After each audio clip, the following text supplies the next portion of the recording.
Buenos días, bienvenidos al quinto día de la escuela.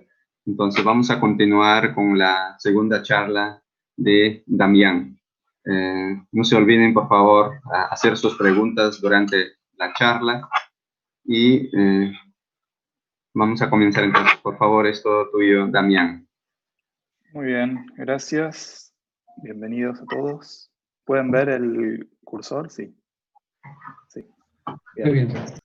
Ok, bueno, entonces arrancamos el segundo día. Lo que les conté ayer, para recapitular un poco, es que ADS en 2 dimensiones es muy interesante.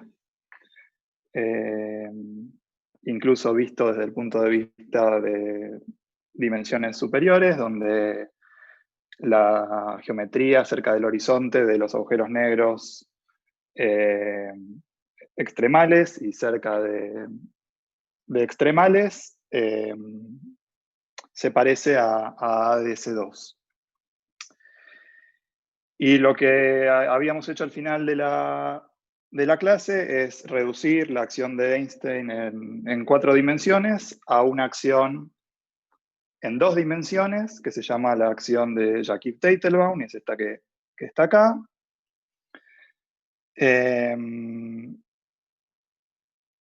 Y eso es lo que vamos a estudiar hoy. También lo podríamos estudiar directamente desde el punto de vista de 2 dimensiones, porque si nos interesa la correspondencia en sí, como una forma de entender la emergencia del espacio-tiempo, etcétera, etcétera, podríamos directamente, que es lo que vamos a hacer hoy, arrancar con esta acción en 2 dimensiones y estudiar cuáles son las características. Y después, en la siguiente clase, lo que vamos a ver es que hay un modelo de mecánica cuántica que se llama el modelo de Zwicky, que tiene muchas de estas propiedades y vamos a ver en qué sentido es la dualidad. Entonces, arranquemos. Esta es la acción, se las escribo de vuelta. Vamos a trabajar con signatura euclidia, entonces por ahí van a ver algunos signos diferentes con respecto a la acción lorentziana. Y básicamente esta acción de Jacob-Teitelbaum tiene 2 partes. El primer renglón, que es lo que todos reconocemos, que lo vamos a marcar con un asterisco, porque lo vamos a estar usando, entonces lo vamos a llamar como un asterisco. Y después tiene un segundo renglón, que va a ser 2 asteriscos, que es, digamos, lo diferente con respecto a la acción de Einstein en dimensiones más altas. Otra cosa que hasta ahora no vimos, pero que quizás ustedes ya están preparados según cuán avanzados estén en estudiar espacios-tiempos de ADS, es que cuando tenemos bordes, para que la acción esté, el principio variacional de la acción esté bien definido, tenemos que agregar estos términos que se llaman de Gibbons-Hawking-York, y que hacen que el principio variacional esté bien definido. Es un término de borde, o sea, solo se integra sobre el borde, o sea que no va a cambiar las ecuaciones de movimiento de la acción, pero sí va a hacer que el principio variacional esté bien definido. Entonces, siempre que trabajamos en espacio-tiempo con frontera, vamos a tener que tener este tipo de términos. Esta K que aparece acá es la curvatura extrínseca del borde, y bueno, vamos a ver después cómo calcularla y lo importante que va a ser para nuestro viaje. Ok, entonces, bien, algunas propiedades, digamos, o sí, propiedades. Tenemos, como les decía, la métrica en 2 dimensiones, que le vamos a llamar H o H mun U. Y después tenemos un dilatón, que es este campo escalar phi, que phi, como lo escribí acá, solamente aparece en el renglón con los 2 asteriscos. En el primer asterisco solamente puse phi naught, que si se acuerdan de ayer, ese phi naught calculaba la entropía extremal, y phi es la pequeña variación que le estamos haciendo al dilatón, que lo estamos moviendo un poquito de ese límite extremal. Esto viéndolo desde el punto de vista de dimensiones más altas. Dilatón, supongo. Y lo que habíamos discutido ayer también es que para que esta acción tenga sentido,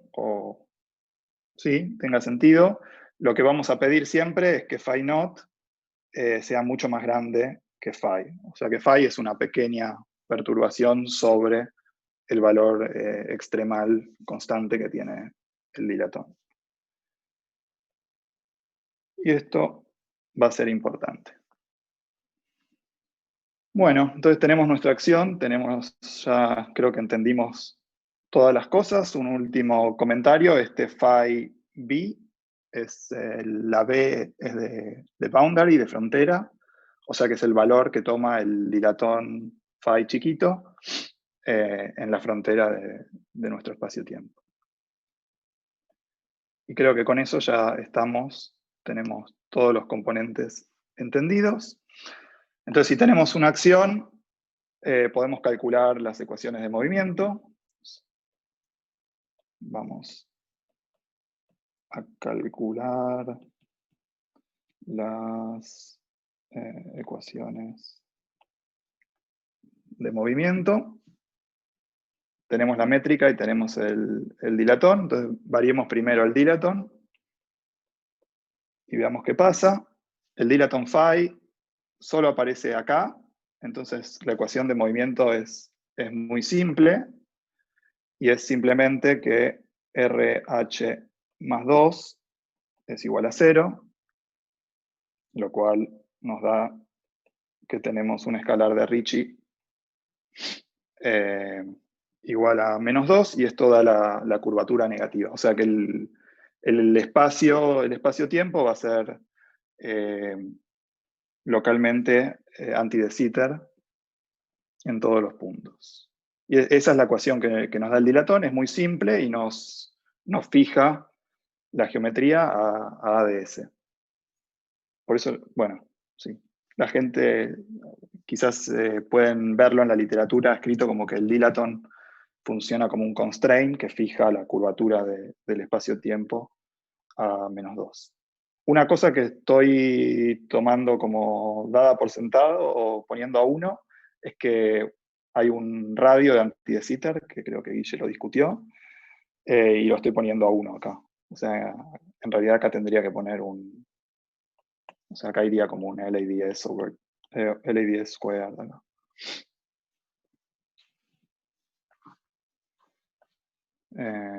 Ok, pero esos son unidades. Y después vamos a hacer la otra variación, la variación de la métrica. Esta es un poco más complicada, pero les digo lo que da. 1 sobre 8 pi g.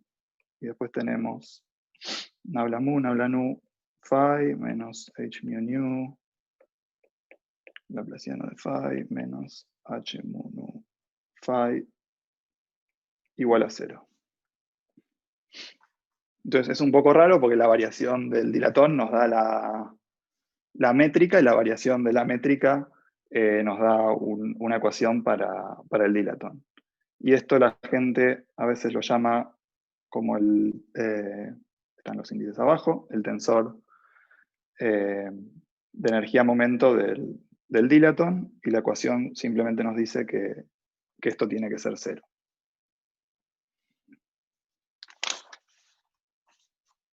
Estas son las dos ecuaciones de movimiento. El sistema es bastante simple en cierto sentido.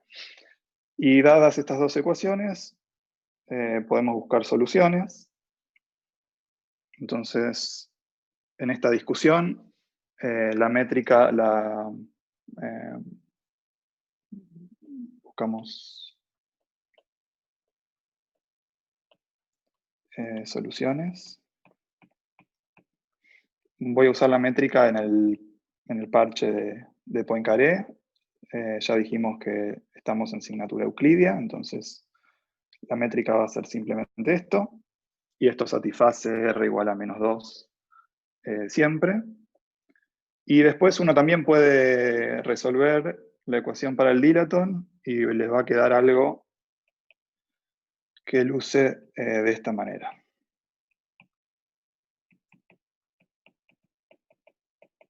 En estas coordenadas, ¿no?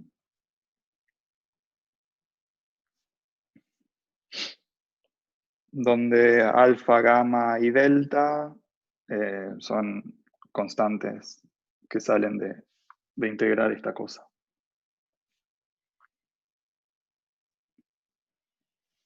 Muy bien, entonces si miramos ahora la solución para el dilaton, y si alguno me estuvo prestando mucha atención, se puede dar cuenta que parece haber un problema.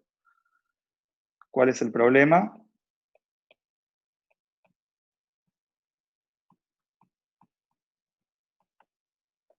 ADS2 lo tenemos definido hasta esta frontera que está en z igual a 0, pero cuando z se va a 0, el dilatón diverge, y entonces en algún momento, si phi naught es constante, va a pasar que phi sea más grande que phi naught, y vamos a estar en contradicción con la primera cosa que dijimos hoy.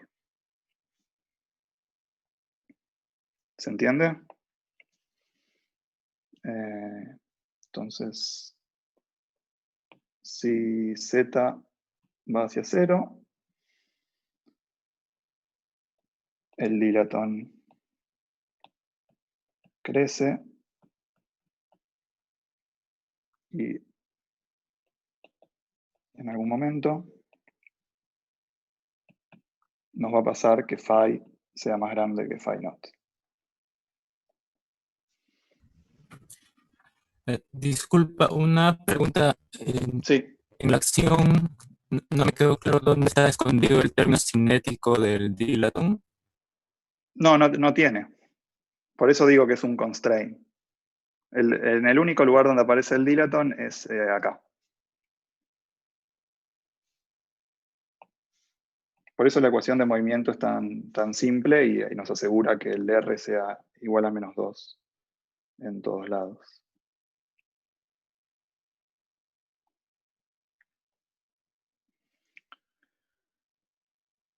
Muy bien, entonces, ¿qué hacemos? Vamos 10 minutos y ya nos encontramos con un problema. Lo que vamos a hacer, y por eso el título de la charla de hoy se llama Los espacios de Near ABS 2, lo que vamos a hacer es cortar la geometría antes de que el dilatón crezca tanto como para pasar a phi naught. Entonces, la solución es cortar nuestro espacio-tiempo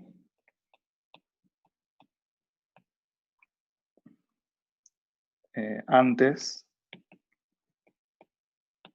de que el dilatón crezca.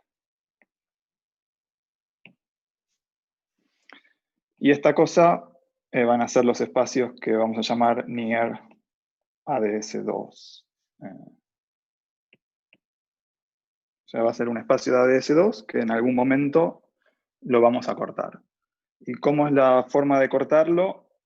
Tenemos que agregar al problema, que hasta ahora no habíamos analizado, pero siempre están ahí. Tenemos que agregar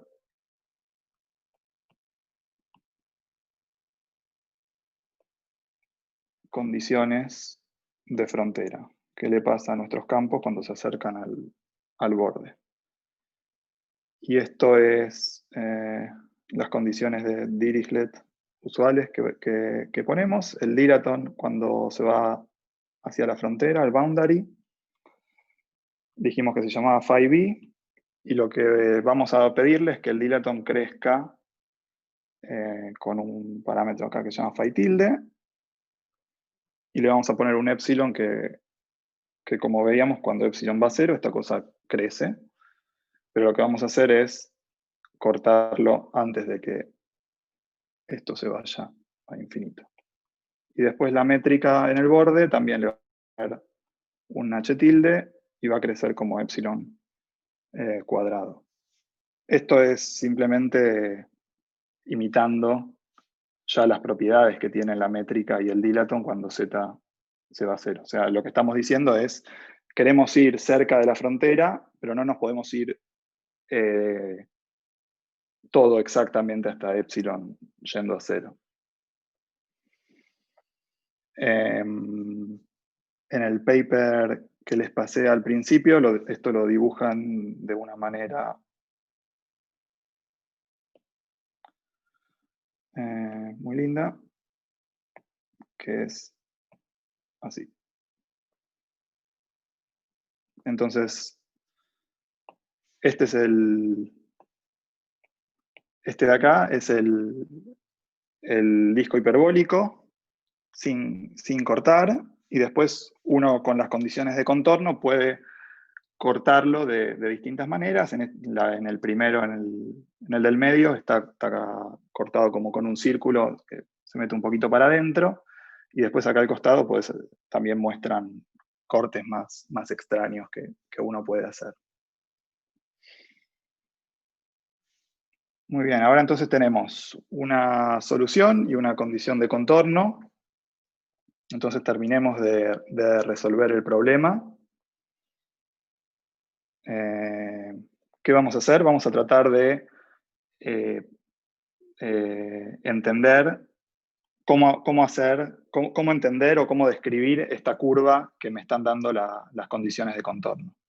Entonces esta curva roja la vamos a llamar C, y va a estar dada por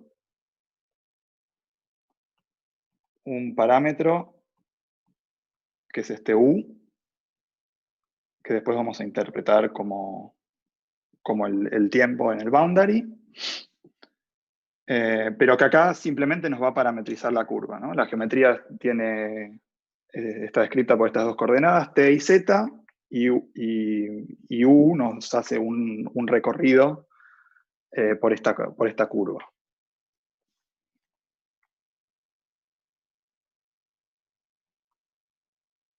Entonces ahora lo que vamos a hacer es resolver justamente estas condiciones de acá, o vamos a empezar con la métrica. Vamos a resolver esta condición de contorno para nuestra curva. Entonces lo que dice esto es que 1 sobre epsilon cuadrado tiene que ser igual a t' de u cuadrado más z' de u cuadrado. Esta es la métrica inducida en la curva sobre un z de u al cuadrado. Y ahora vamos a resolver para z. Nos queda que z de u es igual a epsilon por la raíz cuadrada de t' de u cuadrado más z' cuadrado.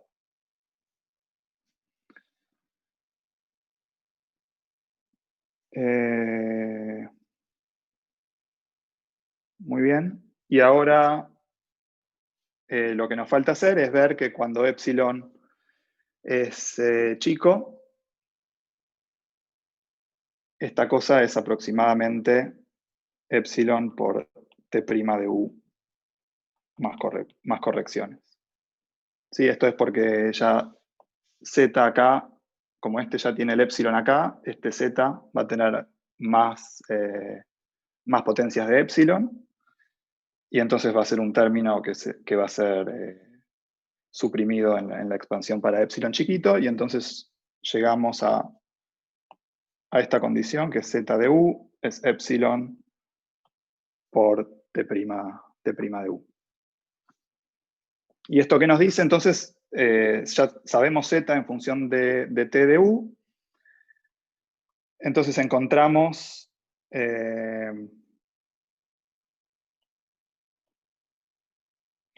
que podemos describir toda la curva C especificando buscando un TDU.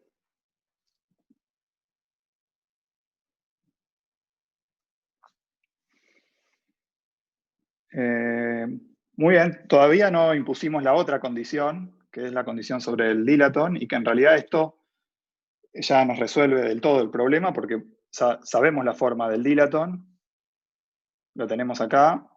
Si igualamos esto a phi tilde sobre epsilon, nos va a quedar una ecuación para TDU, y si la sabemos resolver, terminamos el problema y tenemos TDU, ZDU, tenemos nuestra curva y tenemos todo nuestro espacio-tiempo, en términos de las condiciones de contorno.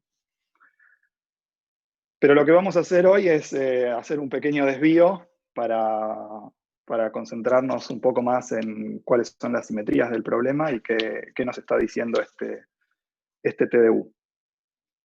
Una pregunta. Sí. En la ecuación que tenés para el epsilon, la primera, ¿por qué el z de abajo no tiene prima?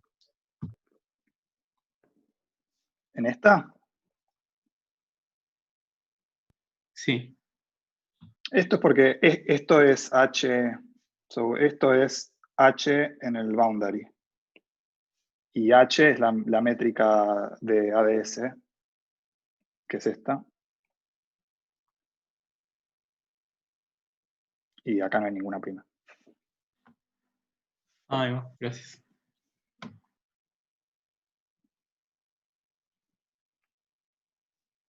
Ok. Entonces, un poco para retomar de vuelta con la historia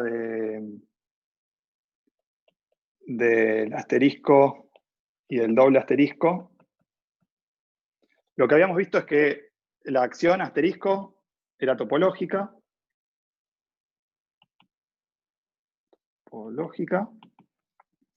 Y esto quería decir que cualquier métrica que yo ponía ahí, que tenga la misma topología, o sea, no vamos a pedirle que...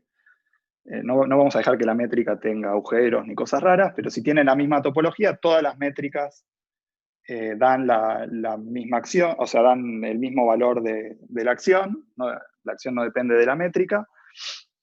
Y entonces nosotros podemos pensar que todas estas soluciones que estamos encontrando son equivalentes. O sea, todas las soluciones resuelven las ecuaciones de movimiento, porque las ecuaciones de movimiento se satisfacen idénticamente para cualquier métrica, y cuando las ponemos en la acción, todas tienen el mismo valor. Entonces tenemos como todo un conjunto de espacio-tiempos cortados que tienen la misma acción. Entonces hay como lo que se llama una simetría de reparametrizaciones. Cualquier curva que pongamos, si cambiamos este TDU por alguna otra función de U, esto quizás nos cambia la curva, quizás no nos cambia la curva, pero seguro que va a resolver el primer asterisco de nuestra acción. Entonces, al nivel de asterisco 1, decimos que hay una simetría de reparametrizaciones total. Cualquiera de estas curvas nos da la misma acción. Ahora, cuando elegimos una curva, resulta que de todas estas reparametrizaciones, hay algunas reparametrizaciones que no me cambian la curva, ¿sí? Y volvemos de vuelta a este dibujo. ¿Sí? Vos decís, si tenemos un T y un Z de U que nos dan esta curva, y bueno, si yo, por ejemplo, roto este dibujo, me va a quedar el mismo, porque el interior es ADS2. Y básicamente lo que puedo hacer es girar esto por las simetrías de ADS2, que supongo que Guille ya las escribió, pero sí, entonces si cambio mi TDU y lo mando a TDU más B sobre C TDU más D, con A por D menos B por C igual a 1. Esto no me va a cambiar las soluciones, la misma curva descripta de otra manera. Entonces lo que decimos es que el grupo total de reparametrizaciones, cuando elegimos una curva, cuando elegimos una curva, lo que hacemos es romperlo espontáneamente al grupo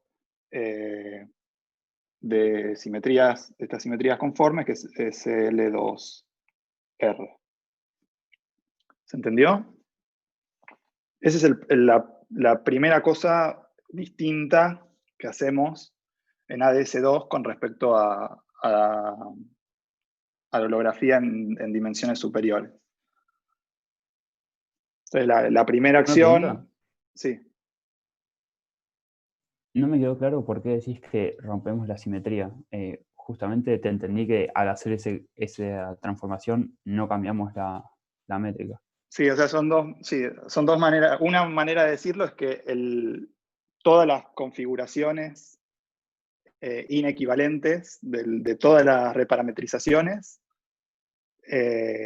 son las reparametrizaciones sacándole estas transformaciones. Estas transformaciones que no cambian la curva. ¿Se entiende? Otra forma de decirlo es que si yo agarro una curva, entonces de todas las reparametrizaciones que tenía antes, solo me quedo con los que me dejan esta curva invariante. Son dos formas de decir la misma cosa.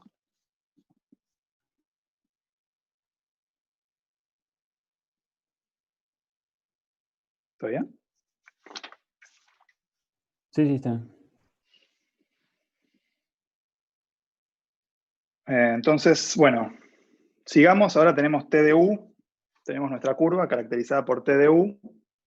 Y ahora veamos qué pasa con la acción. Evaluemos. Ahora vamos a evaluar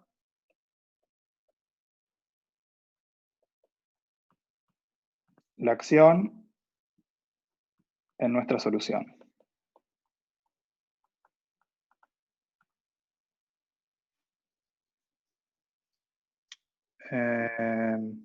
Entonces escribamos de vuelta la acción. La primera parte la voy a saltear ahora. Y vamos a escribir esto así.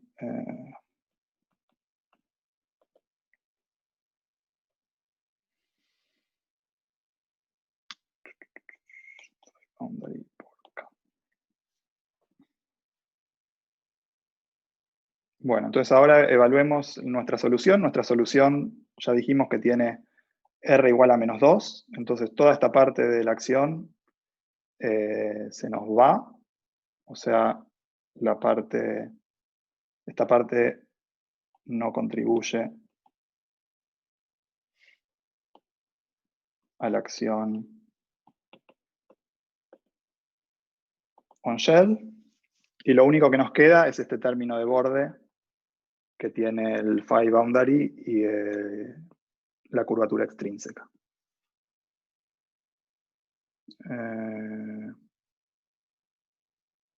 Si lo evaluamos de vuelta en nuestra solución, esto nos va a quedar como menos, creo que acá había un 2 que me estoy comiendo, 1 sobre 8 pi g. Y acá, si parametrizamos con U, nos queda du sobre epsilon. El phi boundary dijimos que era este phi tilde sobre epsilon. Y k. Entonces lo que tenemos que hacer ahora es aprender a calcular k y ver qué nos da cuando lo evaluamos en nuestra curva.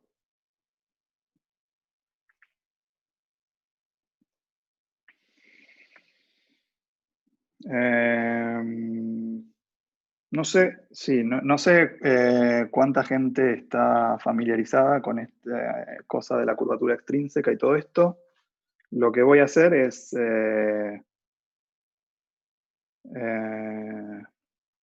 darles las definiciones y dejárselos como un ejercicio. Y después cualquier cosa, ustedes me preguntan. La idea de la curvatura extrínseca es que es la curvatura que se ve en una superficie cuando está embebida en un espacio más grande. Entonces, la definición formal la podemos escribir así. TC.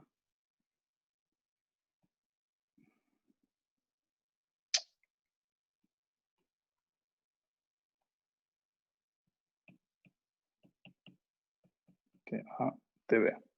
Donde TA es el vector tangente a la curva y N es el vector normal y esta es H es la métrica.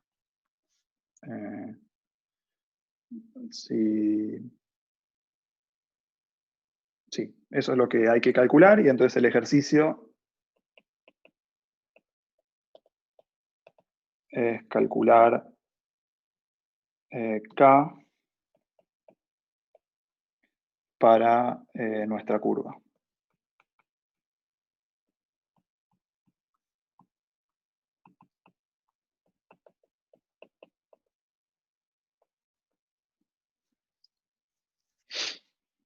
Y las ayudas, el vector tangente, creo que este lo van a sacar rápido, y después hay que trabajar un poquito más el vector normal, porque tiene que estar normalizado, y entonces va a ser algo así.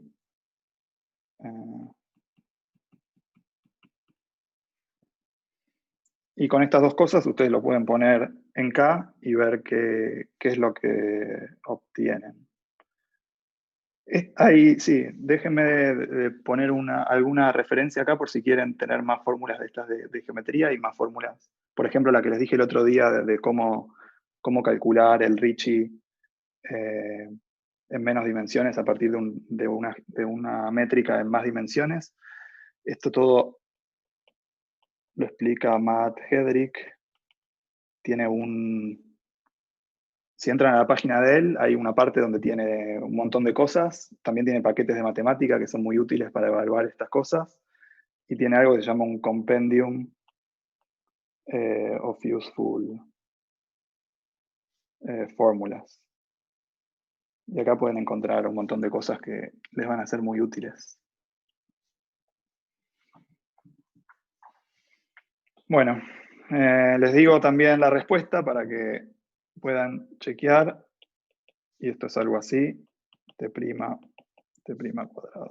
Z' cuadrado.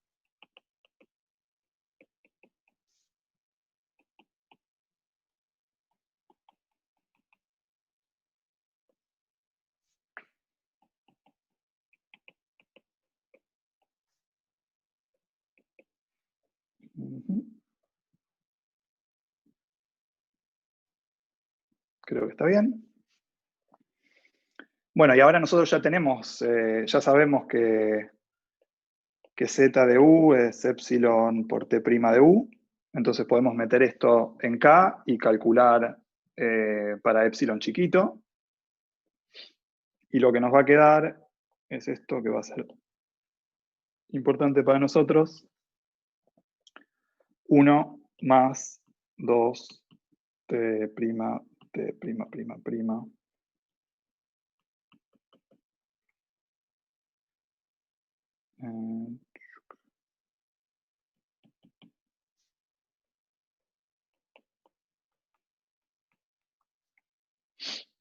Esta es la solución cuando epsilon es pequeño. Y esta cosa de acá es bastante famosa y va a jugar un rol importante en nuestra historia y se llama la derivada schwarziana de t de u. Y es bastante famosa porque el schwarziano de t de u es igual al schwarziano de A por t de u más B sobre C t de u más D. Perdón. Coma u. O sea, el schwarziano no cambia ante transformaciones de SL2R. Bueno, y lo último que nos falta entonces es meter esta curvatura extrínseca en nuestra acción que tenemos acá. Y eso es muy fácil. Acá ven que hay dos épsilons que se van a cancelar con estos dos épsilons. Va a haber un término que es divergente, pero que es un término que la gente entiende cómo cancelar. Algunos, de hecho, escriben la teoría directamente con un -1 acá, para que se cancele este término. Y entonces la acción que nos va a quedar es la acción que vamos a llamar acción schwarziana. Y va a dar esto du phi tilde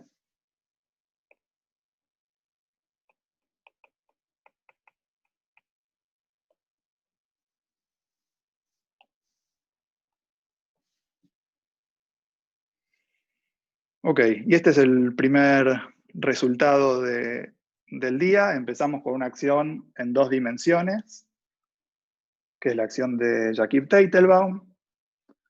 La resolvimos, pusimos condiciones de contorno, nos dimos cuenta que no podemos ir derecho hasta la frontera. Entonces, ¿hay una pregunta o es ruido de fondo? Ruido. Entonces, lo que tenemos que hacer es cortar el espacio-tiempo con una curva que satisfaga las ecuaciones de borde. Resolvimos para esa curva, lo pusimos de vuelta en la acción y nos quedó una acción efectiva para este TdU que está dada por su derivada schwarziana. Y vemos que toda la acción se redujo también a una acción sobre el borde. Y último comentario es que este schwarziano es invariante ante transformaciones de ese L2R. Muy bien. ¿Alguna pregunta hasta acá?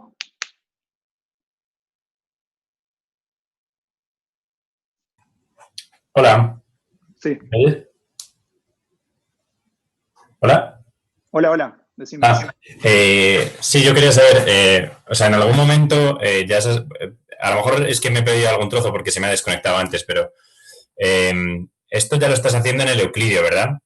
Sí, desde el principio estoy haciendo el problema euclidio. Vale. Y en el lorentziano, ¿qué diferencias habría? O sea, obviamente aquí la curva ya la has parametrizado en el Euclidio y Sí.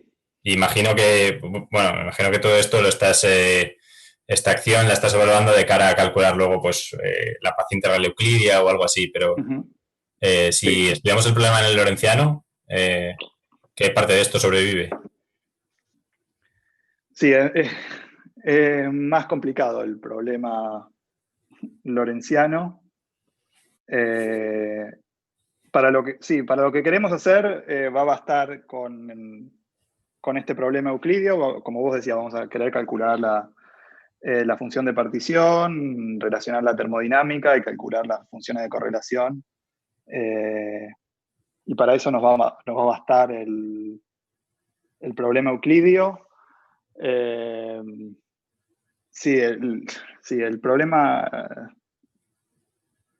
El problema en asignatura lorentziana es más complicado, no quiero decir más que eso por ahora.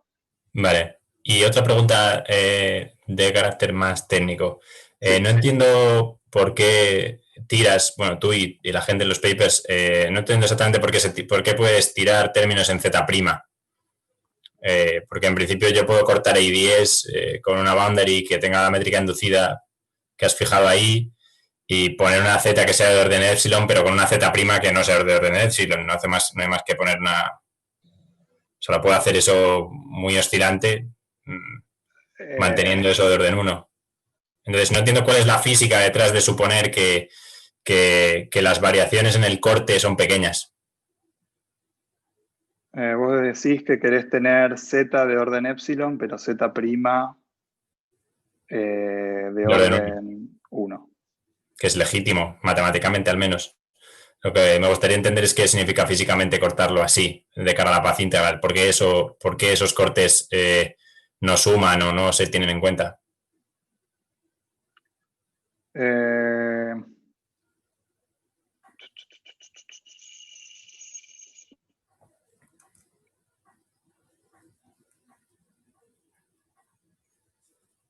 Sí, o sea, creo que podés hacer podés hacerlo como algo autoconsistente. Podés suponer que Z' es chiquito, resolverlo y después resolver Z, calcular Z' y ver que ese Z' efectivamente es orden epsilon. Porque en principio vos podés resolver todo, calcular tu T de U, poner el T' acá y ver lo que te da Z de U y ver que Z' también es No, subleading, right? pero puede haber ejemplos de curvas que no satisfagan eso, ¿no? Si yo cojo Z tipo epsilon veces el seno de omega U y pongo omega muy grande, de orden de 1 partido por epsilon, eso es algo que tiene amplitud orden epsilon y sin embargo tiene derivadas orden 1. Entonces, o sea, yo entiendo que eso sea una complicación y la gente lo quiera tirar, pero no entiendo físicamente qué significa eso. Por ejemplo, no sé, en el dual que llegará más tarde, ¿qué clase de estados estás quitando ahí?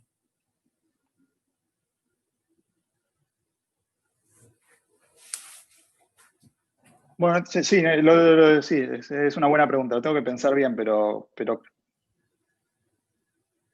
o sea, porque vos una vez que ponés tus condiciones de contorno, ya resolviste todo tu problema, Z de U y T de U están resueltos, y después vos podés hacer lo que, o sea, como que esto es todo una forma de ir a través, es una forma larga de llegar a la respuesta.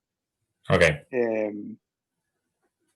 Pero creo, o sea, me tengo que fijar, pero creo que todo es consistente. Si vos pones estas condiciones de contorno, vos podés resolver Z de U y T de U y darte cuenta que Z' es subleading.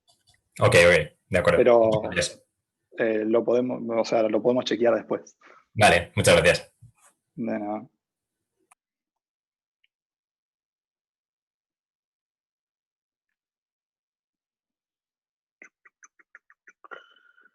¿Alguna otra pregunta?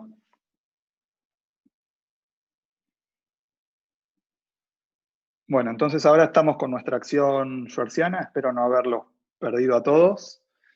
Y ahora solamente nos queda TDU, entonces podemos variar la acción con respecto a TDU y encontrar ecuaciones de movimiento, perdón, para este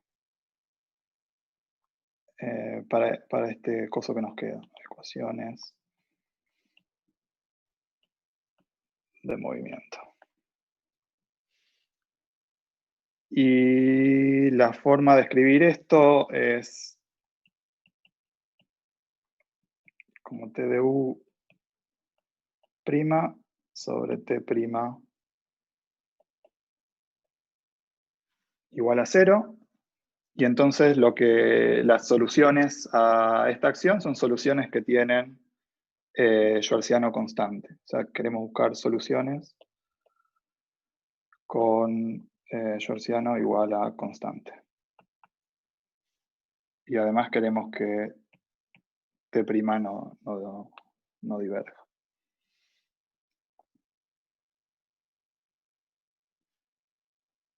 ¿Ok? Entonces, bueno, una solución que es medio boba, pero que vale, es que si T es igual a U, entonces lo podemos poner acá. Estas son todas derivadas. Acá hay derivada 3 veces, acá hay 2 veces. Entonces esto va a dar T de U igual a 0, va a tener schwarziano igual a 0. Pero las soluciones que vamos a estar más interesados son soluciones a temperatura finita. Y entonces lo que vamos a hacer para encontrar soluciones a temperatura finita es hacer una transformación de T a tau, que es la transformación que creo que Guille les escribió para ir de las coordenadas de Poincaré a las coordenadas de Rindler en el círculo. Entonces si mandamos T de U a la tangente de tau de U sobre 2,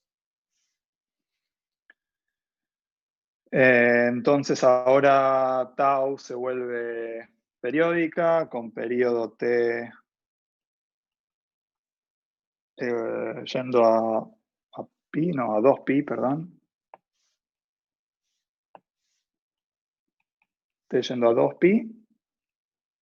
Y si hacemos esta transformación, de vuelta hay propiedades matemáticas de la derivada schwarziana que nos dicen que el schwarziano de t de u, u se va a ir al schwarziano de tau u, u, más un término extra que va a tener tau prima u al cuadrado. Y ahora vamos a encontrar rápidamente una solución a esto, que si ponemos tau de u igual a 2pi sobre beta u,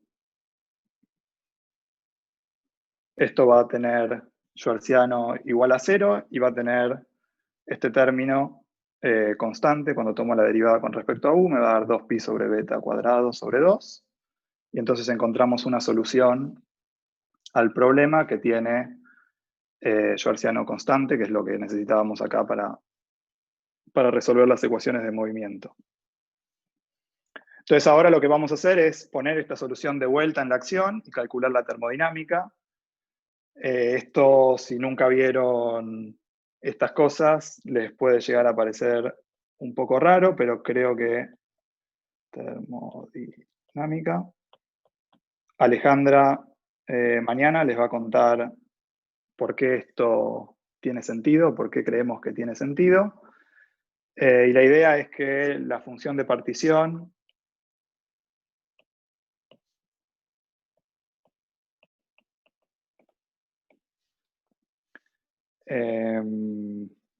está dada z de beta,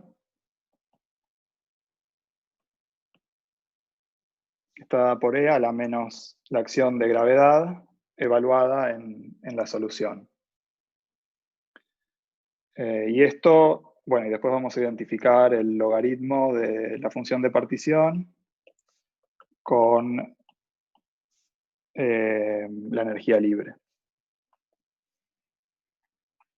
Bueno, entonces esto es bastante directo de hacer ahora. Si escribimos nuestra acción, nuestra acción schwarziana, nos queda menos 1.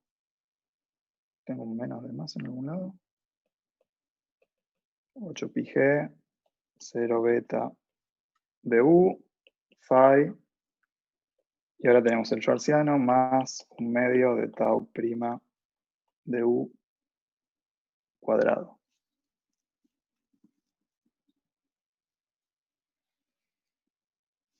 Dijimos que la solución que encontramos es tau u igual a 2pi sobre beta u. Y entonces el schwarziano de vuelta se va a 0 y lo que nos queda es que la acción on shell,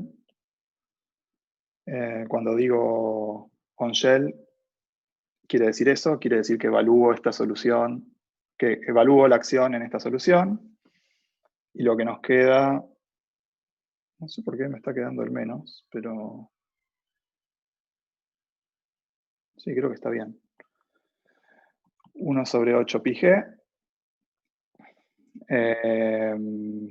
Después tenemos el 1 medio por el phi tilde, el 2 pi sobre beta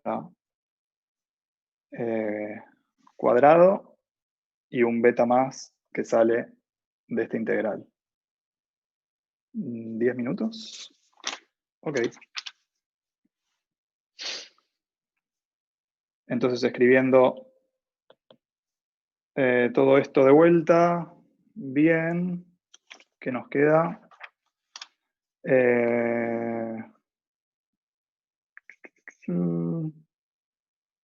Phi tilde.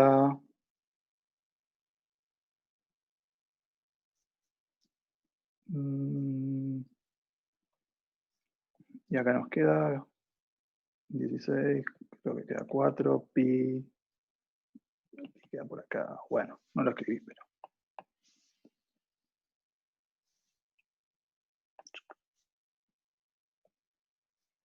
Queda una cosa así por 1 sobre beta. Y si le agregamos el término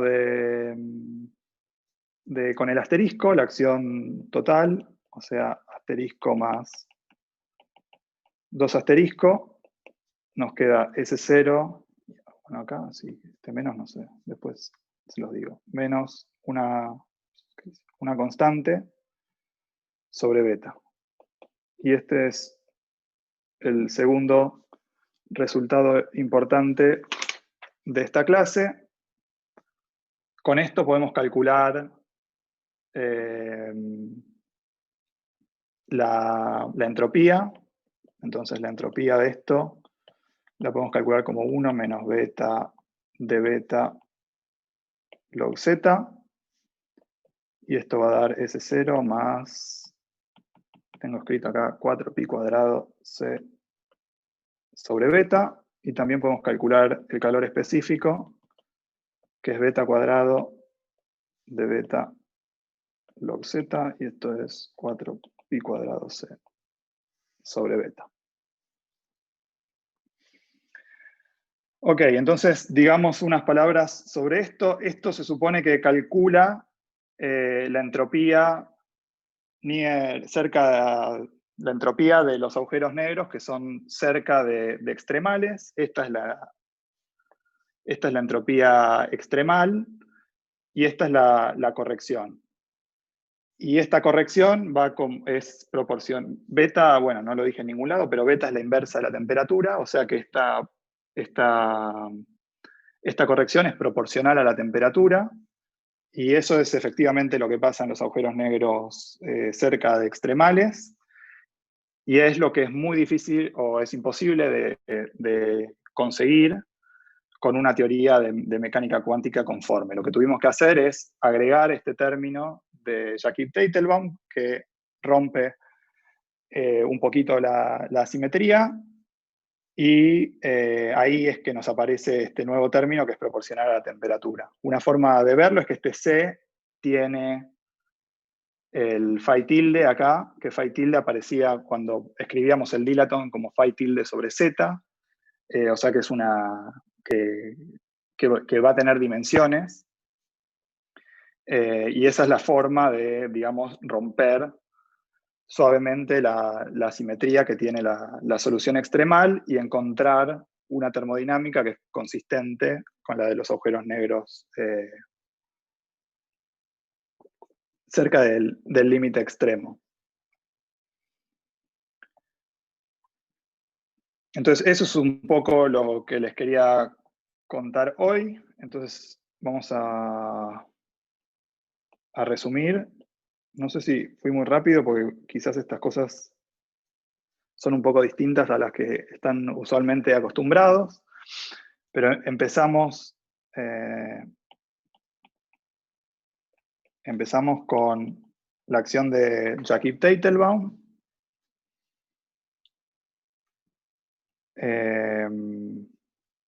Vimos que esa acción se reduce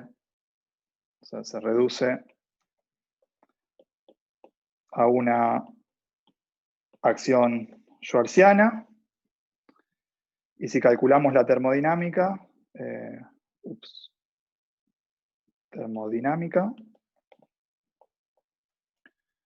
tenemos un calor específico que es proporcional a la temperatura.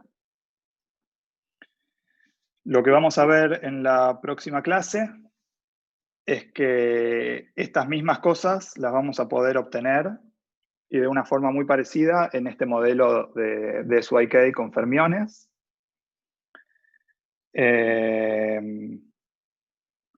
Y que la forma en que se rompen las simetrías en el modelo de SYK son muy parecidas a lo que pasa acá con la acción asterisco, modificándola con 2 asteriscos, siempre manteniendo esa parte chiquita con respecto a la acción original. Hay muchísimas cosas más de este modelo que les podría contar. El próximo paso sería agregar materia y ver cómo reacciona la materia frente a eso. Y hay toda una historia acerca del cálculo de las funciones de 4 puntos y del el caos cuántico en estas teorías, pero que lo voy a dejar para otro momento y capaz lo discutimos el sábado. Terminemos acá y veamos si hay preguntas. Muchas gracias, profesor. Entonces, si alguien tiene una pregunta, puede levantar la mano. Manuel de la Cruz, ¿puede hacer su pregunta? Sí, gracias. Entonces, solo para terminar de entender, y seguir la pista, la temperatura que usted menciona ya ahorita, esa viene desde la acción que usted escribió, la clase de ayer, que tenía los términos FM1, ¿no? Y después hizo una reducción y ahora otra reducción para sacar esta acción schwarziana. Porque sí, en efecto, justo el profesor Maldacena nos platicó el miércoles que, en efecto, imponiendo condiciones de frontera periódicas euclidianas, pues la función de partición es termodinámica. Entonces esa temperatura viene desde ahí arriba, ¿no? Desde el agujero negro, bueno, de la acción que tenía el FM1. O sea, yo tenía la acción en 4 dimensiones, la reduje a 2 dimensiones. Esta es la temperatura en 2 dimensiones, digamos. Pero yo reduje la acción en 2 dimensiones y empecé a analizar esa acción ahora directo desde el punto de vista de 2 dimensiones. Sí, es que según la holografía, la temperatura se va a interpretar como la temperatura de Hawking de un agujero negro, ¿no? Y ese viene desde la solución de la clase de ayer. Sí. Después lo que vamos a ver es que vamos a tener una teoría de borde, que va a ser una teoría... Acá todo esto es todo gravedad clásica, digamos. Y tenemos una temperatura, que es la temperatura de Hawking. Y lo que vamos a ver después es que voy a tener una teoría cuántica, que no va a tener nada que ver con gravedad en principio, que va a tener una temperatura asociada, y que yo voy a poder identificar la temperatura del borde con la temperatura esta que estoy calculando acá, y haciendo esa identificación todas las cosas van a ser iguales. Muy bien, gracias. De nada. Ahora, Sebastián, ¿puede hacer su pregunta? Muchas gracias. Tenía una duda de un momento de una cuenta. ¿Te puedo preguntar? Sí. Cuando vamos a hacer la parte de termodinámica, que en un momento tenés multiplicando un término que es S más un medio de tau prima cuadrado. Sí. ¿Puede ser que vos dijiste que la S es 0 en la solución? Sí. ¿Por qué? No entendí bien. Porque ese es el schwarziano. Es esta cosa de acá.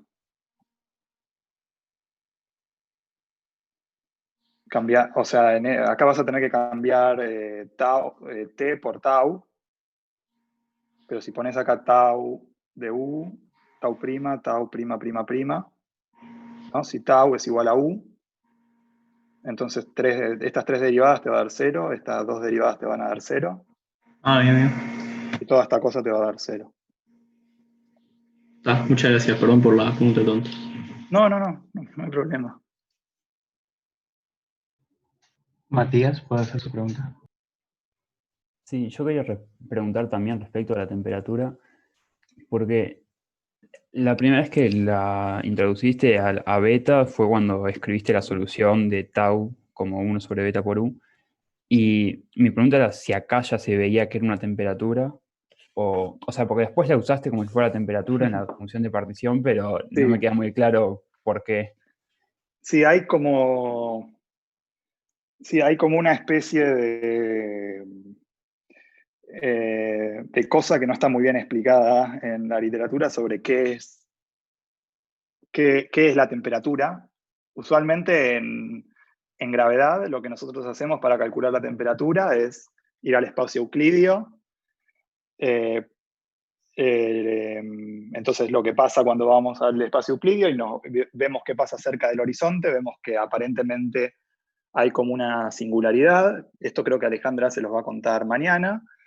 Y para evitar una singularidad cónica, para evitar esa singularidad, lo que hacemos es ponerle cierta periodicidad a la coordenada temporal que encerramos en el círculo, y esa periodicidad está asociada a beta, que es la inversa de la temperatura. Acá, medio que la temperatura aparece un poco a mano, Y en realidad acá lo que hacen es asociar la temperatura al tamaño del borde en el boundary. Y lo que uno puede demostrar es que en estos casos donde la acción es la acción de Shakib-Teitelbaum, estas dos temperaturas coinciden. Pero es cierto que acá la agregué medio a mano. Pero coincide si haces la cuenta bien, coincide con lo que vos esperás que sea la temperatura. Ok, gracias.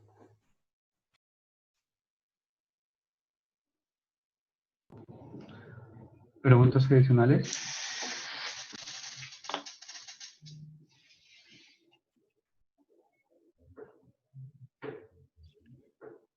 Si los perdí con todas estas cuentas, lo único que tienen que acordarse son estas dos cosas que aparecen acá, que efectivamente, bueno, especialmente la termodinámica, es la termodinámica que esperamos para los agujeros negros cerca de extremales, en especial este término que es proporcional a la temperatura, y eso es lo que predice esta teoría. Ahora, después del corte, me voy a olvidar completamente de gravedad y voy a empezar la clase hablando totalmente de otra cosa, fermiones en mecánica cuántica. Y si llegamos a hacer la termodinámica hoy, vamos a ver qué pasa exactamente esto mismo cuando tomamos cierto límite en esta teoría de mecánica cuántica. Y eso es lo que va a generar, digamos, esta dualidad entre las dos cosas.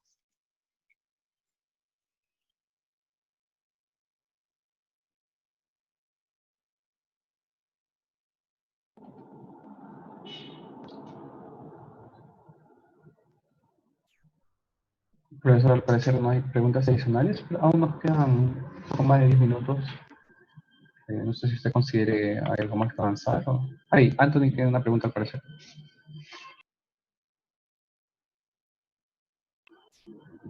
Sí, Anthony puede hacer su pregunta.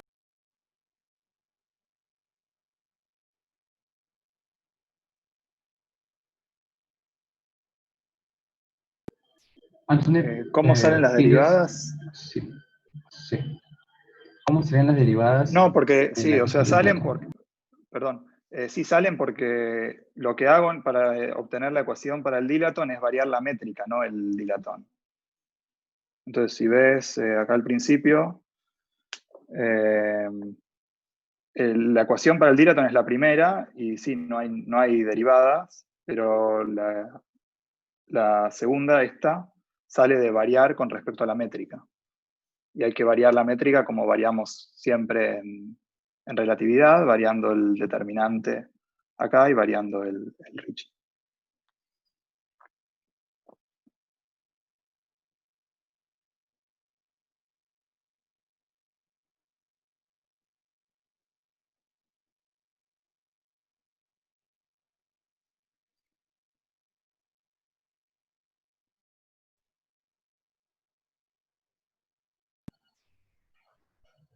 Martín Cujar, su pregunta.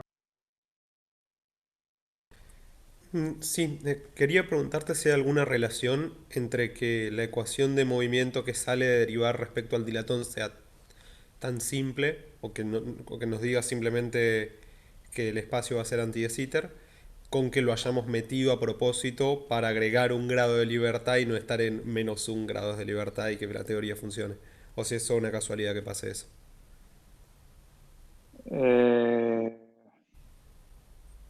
No estoy seguro de cuál es la pregunta. ¿Es si pasa tipo, por casualidad?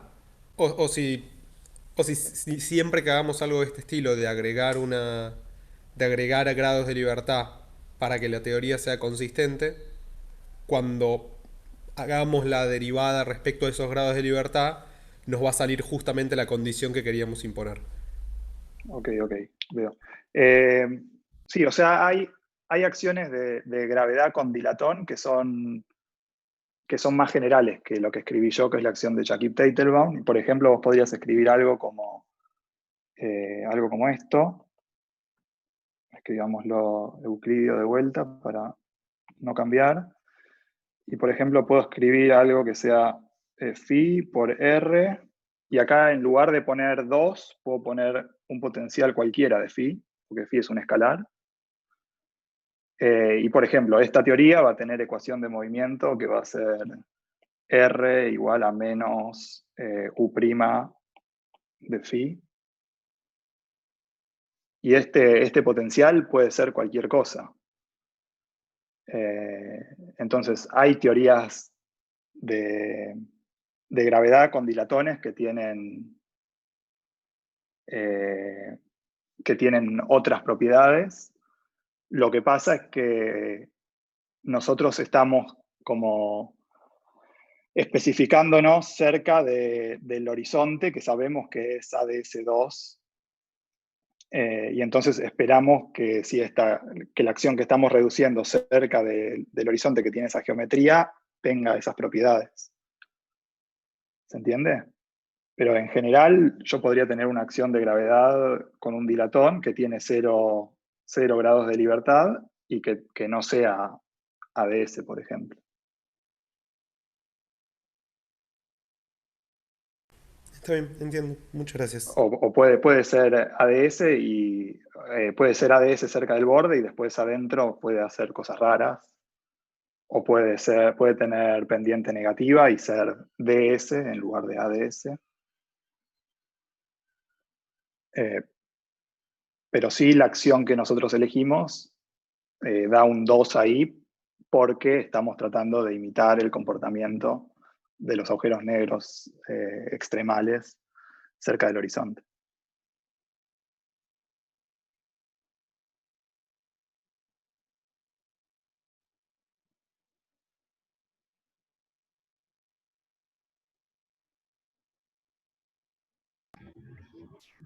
¿Alguna pregunta adicional?